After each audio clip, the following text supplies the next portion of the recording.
I thought I would share with you all of the many memories of the many acts of bravery and heroism and compassion during this unprecedented and really unimaginable before that time attack on our democracy 1 year ago today.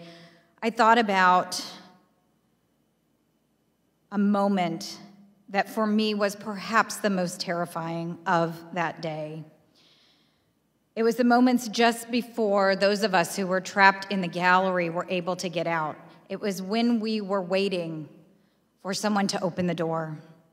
We had heard the mobs outside. We'd heard the banging on the doors that we've heard about. We heard the rattling. We heard the gunshot.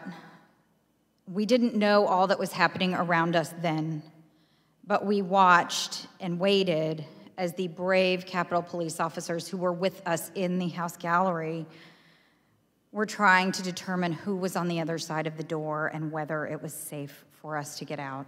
And at that moment, we couldn't know. But when they opened the doors, I was so relieved to see Capitol Police officers there. They had secured a path for us out of the gallery to get us to safety, to get us out of the chamber.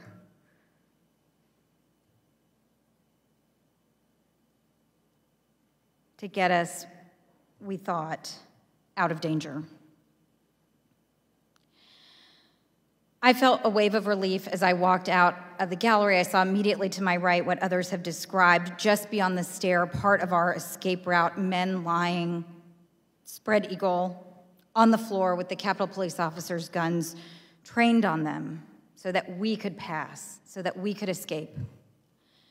And Capitol Police officers stationed themselves along our path, guiding us to safety at every turn through the stairs and the tunnels. And I felt a sense of relief, but also a sense of uncertainty.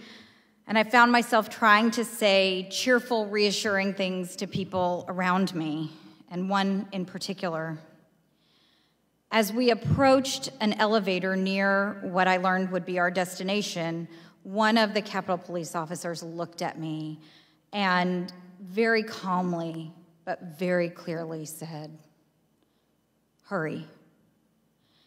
It was clear to me in that moment that we were not, in fact, out of danger.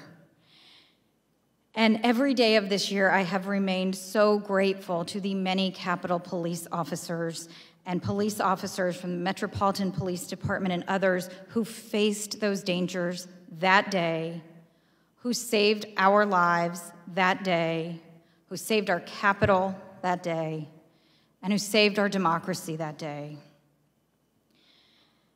And I share this story now because as I thought about all of the things from that day, it is clear to me that in this moment, we are not out of danger. Our democracy is still under attack. And all of us, every single American, has a role to play in preserving, protecting, and defending it. And as we just heard from our distinguished historians, our history is still being written. And we, all of us, as Americans, we get to write it. That is the beauty of our democracy. That is what we are celebrating and remembering and honoring and recommitting ourselves and vowing to protect today.